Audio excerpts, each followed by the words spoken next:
सुप्रभात बच्चों। आज हम लोग इस क्लास में एक नया पाठ पढ़ेंगे, क्या निराश हुआ जाए। यह पाठ अजायब शाह द्विवेदी का लिखा हुआ एक बहुत सुंदर निबंध है। इस निबंध में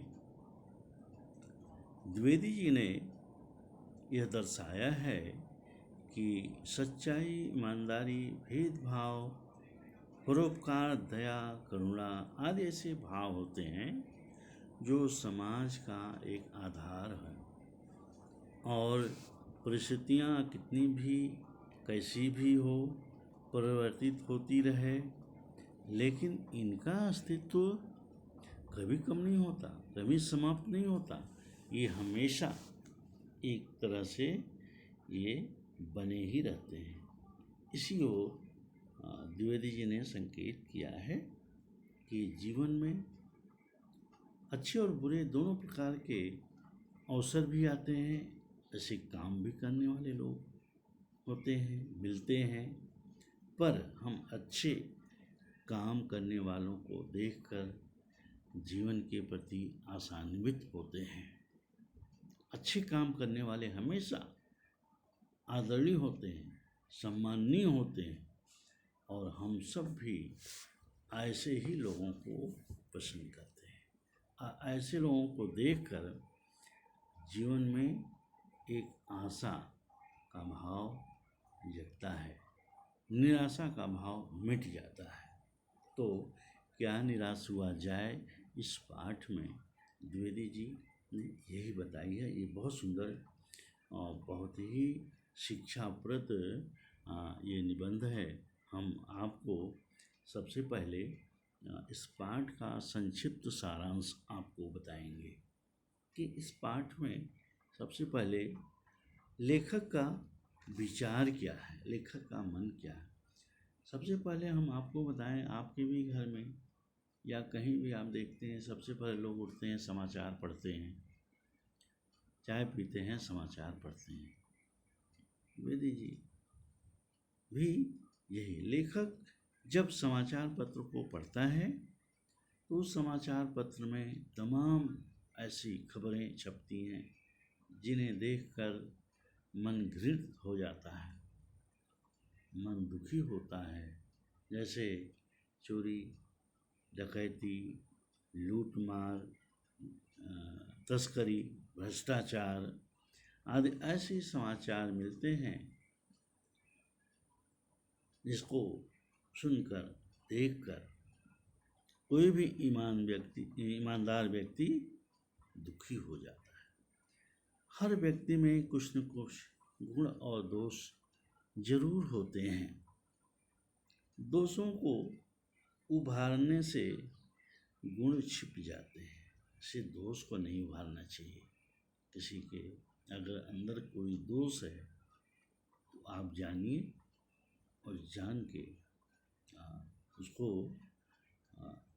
वैसे ही ज्यों का त्यों समय का इंतजार कीजिए।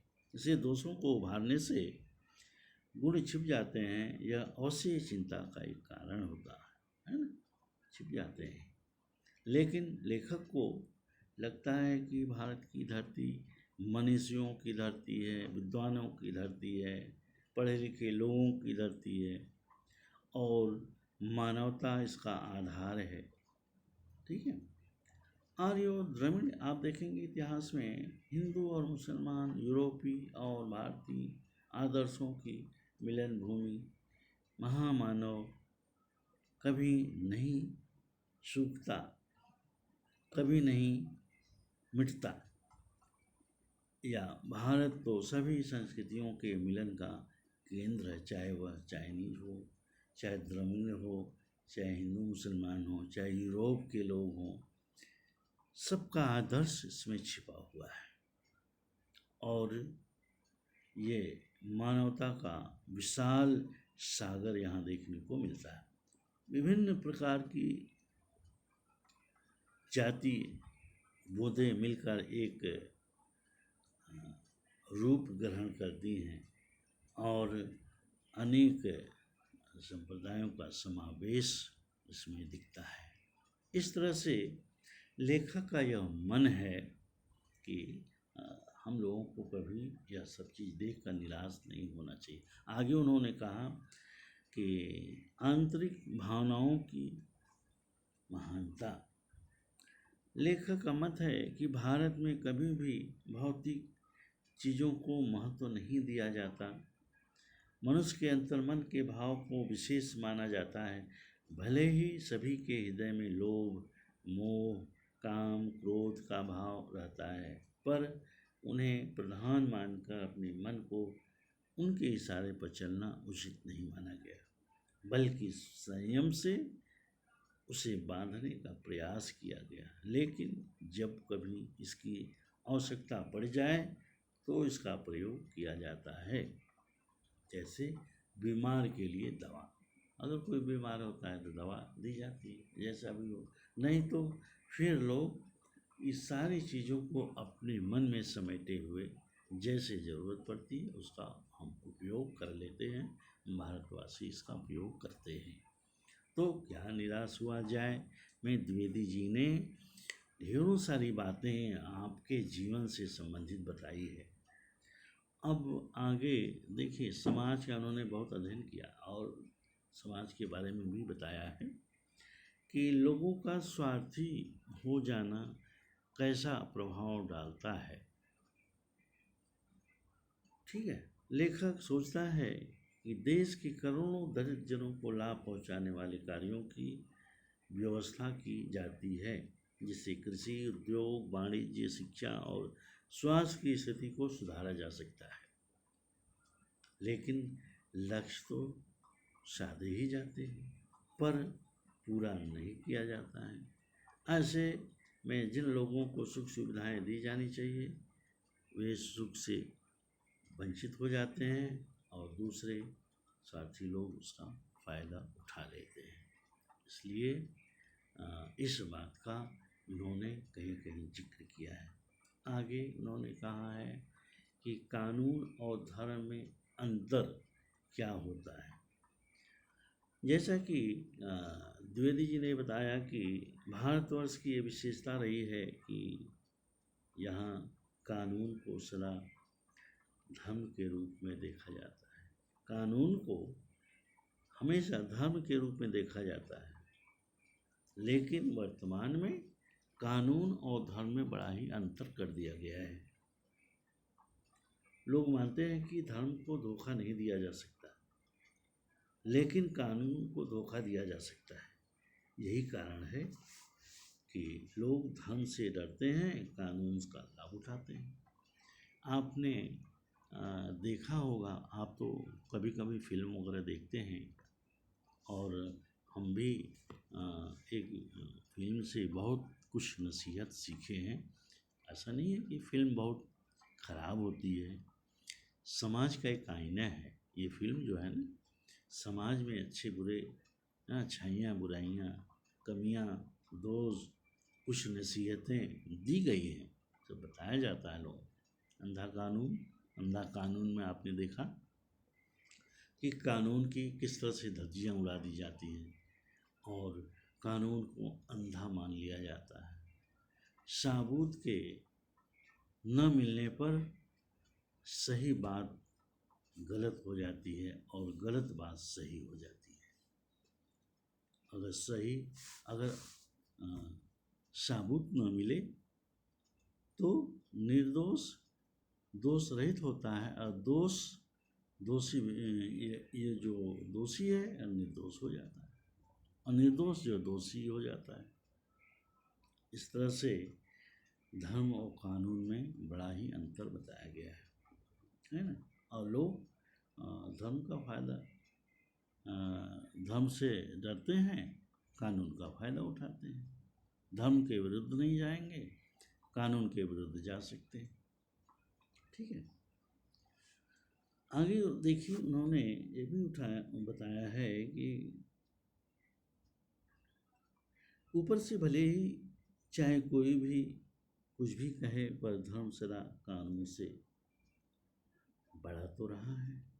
अब भी सेवा, ईमानदारी, सच्चाई और आध्यात्मिकता से मनुष्य मूल्यों का महत्व बना हुआ है, वे दब जरूर गए हैं लेकिन नष्ट नहीं हुए। जैसे ईमानदारी है, सच्चाई है, सेवा भाव है, आत्मिकता है, आध्यात्मिकता। इससे आपको क्या पता चलता है? इसका महत्व बना रहता है, बना हुआ है। कभी कभी आपको दिखाई नहीं देता, दब जाते हैं, लेकिन ये कम नहीं हुए, नष्ट नहीं हुए। इनका महत्व समय के अनुसार होता है। ठीक है। यह भ्रष्टाचार के प्रति लोगों की जो आक्रोश यही सिद्ध करता है कि हमें ऐसी गलत चीज़ों को न समझें और उन तत्वों की अहमियत भी कम करना चाहते हैं जो गलत तरीक़ों से धन और मान कमाते हैं, है ना। तो हमें इन सब चीज़ों से परहेज करना चाहिए। ठीक है। आगे आप देखेंगे बेदी जी ने यहाँ पर एक और बहुत महत्वपूर्ण बातें बताई है कि अक्सर हम समाज में देखने को पाते हैं, देखने को मिलता है कि बुराई को उजागर करना। लेखक का यह विचार है कि लोग किसी भी तरह से किसी की बुराई या गलत पक्ष को उजागर करके उसमें रस लेते हैं, अर्थात मजा लेते हैं, जबकि किसी की बुराई में आनंद लेना बुरी बात है और अच्छाई को जानते हुए भी उसे उजागर न करना उससे भी बुरी बात है। यदि हम अच्छी बातों को उजागर करें तो औरों के मन पर एक ऐसी अच्छी भावनाएं जागृत होंगी। इसलिए अच्छी बात को हमेशा लोगों तक फैलाना चाहिए और बुरी बात को जहाँ तक हो सके उसको छिपाएं और उसमें रस न लें, मज़ा न लें, उसको उजागर न करें, है ना। और लोग क्या करते हैं, गलत बात को उजागर करते हैं, कुछ मज़ा लेते हैं। तो उससे क्या होता है कि अब लोगों की भावनाएं गलत की ओर जाती हैं। इसलिए अच्छी बातों को फैलाना चाहिए, बुरी बातों को नहीं। दिव्य जी की ये भी एक बातें हैं और उन्होंने नृत्य संबंधित बहुत सी सारी बातें आपको बताई है कि लेखक के जीवन में कुछ मानवीय घटनाएं घटती हैं जो प्रेरणा देती है। हम लोगों के भी जीवन में, आपके भी जीवन में ऐसी बहुत सारी घटनाएं। लेखक एक बार रेलवे स्टेशन पर टिकट लेने के लिए जाता है तो वह गलती से 10 रुपये की जगह 100 रुपये का नोट दे दिया और जल्दी से डिब्बे में आके बैठ गया। थोड़ी देर बाद टिकट बाबू आया और 90 रुपये हाथ में देकर बोला, ये आपने ज़्यादा पैसे दे दीजिए, ये लीजिए 90 रुपये। मुझसे बहुत गलती हो गई, न आपने ध्यान दिया न मैंने ध्यान दिया। यह कहते हुए चलिए कोई बात नहीं। एक लेखक के मन में संतोष की भावना है। तो ये घटनाएं प्रायः घटती हैं। मैं भी एक बार जब घूमने के लिए चंडीगढ़ गया हुआ था, वहाँ भी किसी को जो बहुत ही गरीब परिवार के लोग बैठे हुए थे, काम कर रहे थे, हमारा एक पर्स गिर गया जिसमें 200-400 रुपये थे। वहीं पर जब चंडीगढ़ कुरुक्षेत्र के मैदान में वहीं पर हम बैठे हुए 2-4 साथी, और वहीं अचानक मेरे जेब से पर्स गिर गए 200-400 रुपये। उस गरीब व्यक्ति ने उठाया और मुझे बहुत दूर, जबकि हम जा चुके थे, और वहाँ ले जा कर के मुझे पैसे दिया। मैं हैरान रह गया, दंग रह गया कि आज भी एक कमज़ोर व्यक्ति में भी इतनी ईमानदारी है। तभी तो यह दुनिया टिकी है, यह समाज टिका हुआ है और सब लोग इसी पर आधारित हैं। नहीं तो यह धरती का अस्तित्व मिट जाता। क्या होता है, पैसे ले लेता, क्या होता, टिकट बाबू 90 रुपये रख लेता, लेखक क्या जाता। लेकिन नहीं, उन्होंने जो ईमानदारी दिखाई है लेखक के प्रति वह सराहनीय है। ऐसे लोग हो जाएं समाज में तो समाज का अस्तित्व कभी नहीं बिगड़ेगा, समाज का अस्तित्व बना रहेगा। और इसी को बनाना है हमें आप सबको मिलकर। इस तरह से लेखक एक बहुत अच्छी दिलचस्प घटना आपको बताई। दूसरी घटना भी यहाँ पर उन्होंने बताई है कि एक बार लेखक अपने परिवार सहित रात में बस से यात्रा कर रहा था। बस एक ऐसे स्थान पर खराब हो गई जहाँ से 10 मील दूर तक कहीं गांव, कहीं आबादी कुछ नहीं थी। रात के 10 बजे थे। कंडक्टर बस के ऊपर रखी हुई एक साइकिल लेकर तेजी से चला गया। लोगों ने समझा कि दाल में कुछ काला है। ड्राइवर, कंडक्टर डाकुओं लुटेरों से मिले हुए हैं और हम लोगों को बीच रास्ते में छोड़कर दोनों चले गए। बस में बैठे हुए लोग बहुत डर रहे थे। लगभग 1.5 घंटे के बाद कंडक्टर एक दूसरी खाली बस लेकर आया। साथ में एक लोटा पानी, दूध, जो भी खाने चीज़ें की पीने की सामग्रियां थी बच्चों को ले आया, क्योंकि उसे यात्रियों के बच्चों को भूख से रोते तड़पते हुए देखा था। यह देख सबकी जान में जान आई।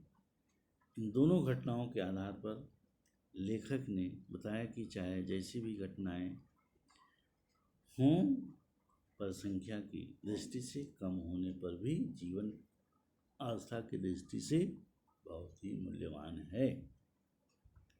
ऐसी घटनाएं अक्सर आस्थावान और आशावादी दृष्टिकोण बनाती हैं। इस तरह से लेखक 2 घटनाएं बताकर हम लोगों के जीवन को धन्य बना दिया, सफल बनाया है। ऐसी 2 घटनाएं आप 2 या 3 या बहुत सारी घटनाएं आपके भी जीवन में कभी घटती होंगी। मेरे जीवन में ऐसी कई घटनाएं घटी हैं जिससे मैं यह पूरी तरह से आश्वस्त हूँ कि जीवन के प्रति अभी आस्था बनी हुई है। अभी इसी आस्था के आधार पर ये पृथ्वी का अस्तित्व बना हुआ है और अस्तित्व बना रहेगा सदियों तक आगे। इसी संदर्भ में लेखक ने ये विश्वास प्रकट किया है कि कई बार जीवन में वह ठगा भी गया है, धोखा भी खाया है, कुछ विश्वास पात्र भी रहे हैं, लेकिन जीवन में प्रसन्न रहना या प्रसन्नता रहनी चाहिए, आशावान बनना चाहिए और निराशावान नहीं होना चाहिए। उन्हीं बातों का हिसाब मत रखो भाई जिसने धोखा खाया, और इसे जीवन की घटना सुनकर कष्ट होगा, बल्कि ऐसी बातों को भी याद रखो जब लोगों ने तुम्हारी जान बचाई हो, मदद की हो, सहायता की हो, तो निराशा भरे मन को आशा की एक किरण अवश्य दिखाई देगी। इसलिए हम आप सबको याद रखना चाहिए कि हम ऐसे भी साथियों को याद करें जो हमसे जो हमें हमारी असमय में सहायता की है, जान बचाई है, मदद की है। हम ऐसे ही लोगों क्यों याद करें जो हमें धोखा दिया है, छल किया है, कपट किया है, और ऐसे लोगों को ही हम याद न करें दोनों लोगों को करें। इससे जीवन के प्रति आशा का दृष्टिकोण बनता है। ठीक है। अब लास्ट में लेखक ने भी बताया है कि जब मनुष्य की बनाई नीतियाँ गलत नतीजे तक पहुंच रही हैं तो इससे बदलाव करना होगा और सही परिणामों की ओर बढ़ना होगा। इन बदलाव है तो आगे बढ़ना है। आत्मविश्वास व निराश होने की आवश्यकता नहीं है। परिश्रम करने से अवश्य निराशा के भाव छट जाते हैं। हमेशा हम लोगों को आशान्वित होना चाहिए। तो हमें हमेशा प्रयास करना चाहिए मेहनत करनी चाहिए और इससे एक निराशा का भाव छंटता है, आशा का संचार होता है। इस तरह से हमने आपको इस पूरे पाठ के घटनाक्रम को हमने आपको अक्षरशः द्विवेदी जी की बातों को आपको हमने बता दिया।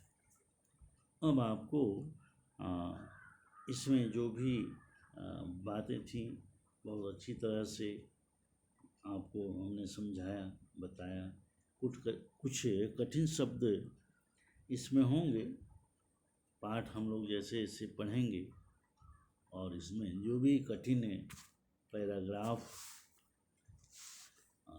आपको दिखेगा, कोई गद्यांश अगर आपको नज़र आएगा तो हम आपको बताते चलेंगे।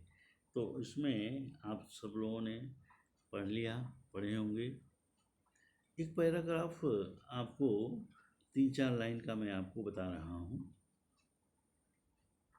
कि इन दिनों कुछ ऐसा माहौल बना है कि ईमानदारी से मेहनत करके जीविका चलाने वाले निरीह और भोले भाले श्रमजीवी पिस रहे हैं और झूठ तफरेब का रोजगार करने वाले फल फूल रहे हैं।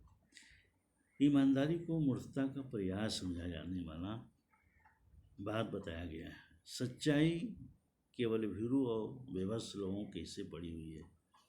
ऐसी स्थिति में जीवन के महान मूल्यों के बारे में लोगों की आस्था ही हिलने लगी है।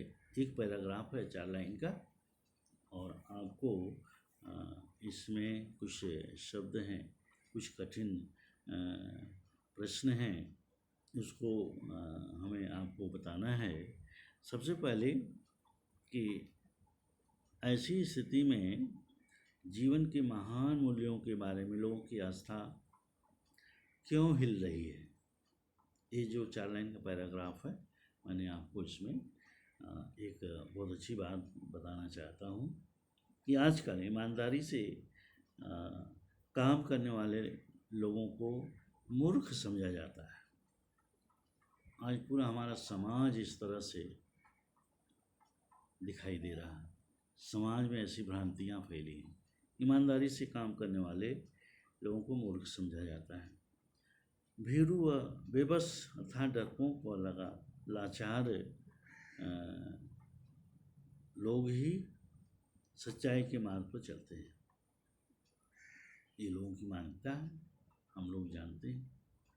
छली कपटी और चतुर व्यक्ति ईमानदारी तथा सच्चाई की परवाह नहीं करता। खूब फल फूल रहे हैं ये लोग। ऐसे वातावरण में क्या करेंगे। जीवन की अच्छाई, जीवन का महान मूल्य ये खतरे में पड़ता हुआ नजर आता है। तो इस तरह से कभी कभी हम भी हैरान हो जाते हैं। आप भी देखते हैं कि ईमानदारी से काम करने वाले लोग को हम मूर्ख समझते हैं, ना समझें। बेबस और लाचार हैं ये लोग, डरपोक, लेकिन सच्चाई नहीं छोड़ते। छल कपट करने वाले लोग आजकल फल रहे हैं, फूल रहे हैं। उसी की मान मर्यादा हो रही है। लोग उसी को चाहते हैं, उसको आदर और सम्मान देते हैं। ईमानदारी काम करने वाले को उतना आदर और सम्मान लोग नहीं देते। इसलिए कहा गया है, लेखक ने कहा है, हजारी प्रसाद द्विवेदी ने कहा है कि जीवन के प्रति महान मूल्य जो हैं हमारी, वह जो है अब हिलने लगी है, आस्था गड़बड़ा रही है और लोग निराशा के भाव से देखते हैं। ठीक है। अब आगे एक और प्रश्न इसी में से है, इसी पैराग्राफ में से है। ईमानदारी को लोग मूर्खता का पर्याय क्यों समझा जाने लगा है, या लोग समझते हैं। ईमानदारी को मूर्खता का पर्याय क्यों समझा जाने लगा है। लोग ईमानदारी को मूर्ख समझते हैं, मूर्खता की बात है ना।